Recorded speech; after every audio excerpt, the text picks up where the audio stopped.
It's a high, deep drive into left field, and this ball is long gone. Safe, he got under the tag.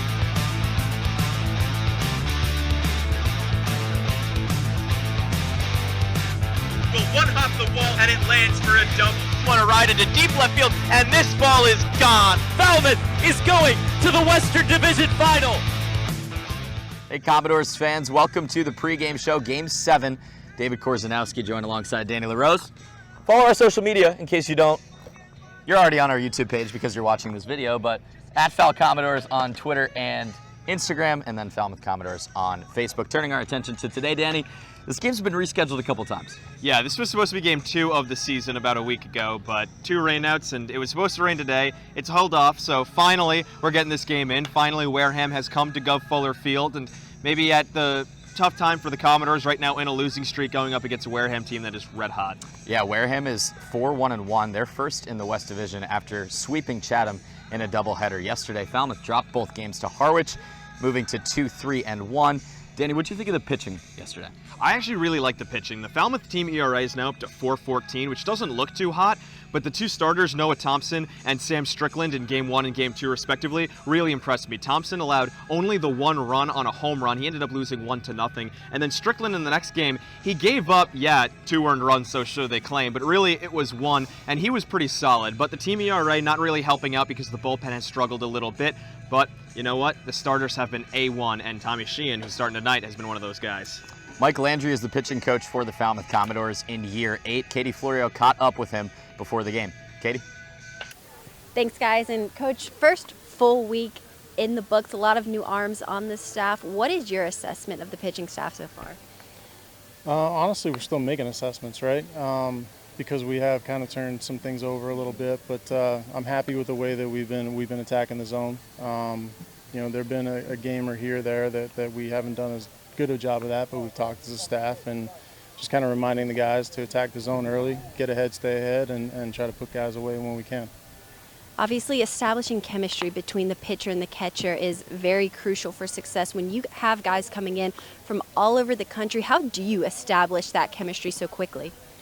In the bullpen a lot, and side conversations. We try to talk a lot about, what the pitcher's strengths are, and we even have a sheet that we fill out with the pitchers that they can fill out their best pitches and when they like to use them, what location, so on and so forth. So kind of jumpstart that learning curve.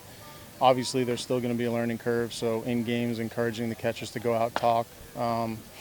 If a pitcher feels like they're not getting the sign that they want, I'm trying to tell them to call the pitcher out or the catcher out and have that conversation. So basically continue conversations. Tommy Sheehan getting his second start already on the mound tonight. Had a good outing last week, went 4 innings, gave up 3 hits, no runs. What are you expecting to see from him tonight? We're hoping for more of the same. We're kind of trying to watch Tommy's innings because he did come in with quite a few innings. But he's a returner, so we do know him a little bit from last year. And same thing, pump the zone and try to get guys turned over quickly. Thank you, Coach. Danny, David, back to you. Thanks, Katie. Thanks, Coach. He always gives some thoughtful answers, does Coach Landry. Soft-spoken guy, but he gets out of his shell a little bit behind the camera. He knows what he's doing. And as you mentioned, Danny, starting for the Commodores today, Tommy Sheehan making his second start, the first starter to get 2 appearances on the bump. Yeah, and Sheehan looked great in appearance number 1. It was on opening day. He didn't allow a run. He got about towards the middle of the game, with about 4th or 5th inning, which is where you expect a guy in his first start on the mound on the Cape. They have a couple weeks off. They've thrown a lot of innings, so they don't want to push them too far, do the coaches. But now it's his second start. He might be able to go a little bit further. Only issue is going up against a Wareham team, and they mash. Yeah, Wareham is first in the Cape League in team batting average at .287, and you heard Coach Landry talk about it. Tommy Sheehan had quite the innings when he came to the Cape. Pitched 4 innings in his first start, 60 pitches. We'll see what he has in the tank for tonight. First pitch coming up on our YouTube channel. Stay tuned for that. For Danny LaRose, I'm David Korzanowski. We'll see you soon. Hello and welcome, Doors fans, into Pat's Loft here at Arnie Allen Diamond at Gov Fuller Field. David Korzanowski joined alongside Danny LaRose. Happy to be back home at the Gov are the Commodores. After a tough day yesterday, dropping 2 to the Harwich Mariners. And Danny, Wareham, on the other hand, a team that is red hot. Yeah, they swept Chatham from that doubleheader out in Chatham. They're on a 3-game win streak right now, sitting at 4-1-1 at the top of the standings in the Western Division, with the Katuitt Kettleers right on their heels. Falmouth, meanwhile, middling around 4th place or so, still ahead of Hyannis, who has yet to get a win. But Falmouth, after getting off to the red-hot start, being undefeated, the last undefeated team left, they've run into some troubles. Now 3 straight losses. Like you mentioned, they were swept by Harwich yesterday. Glad to be back home. Hopefully the Bats can warm up on the home field as well. Commodores are 2-3-1, 1-1-1.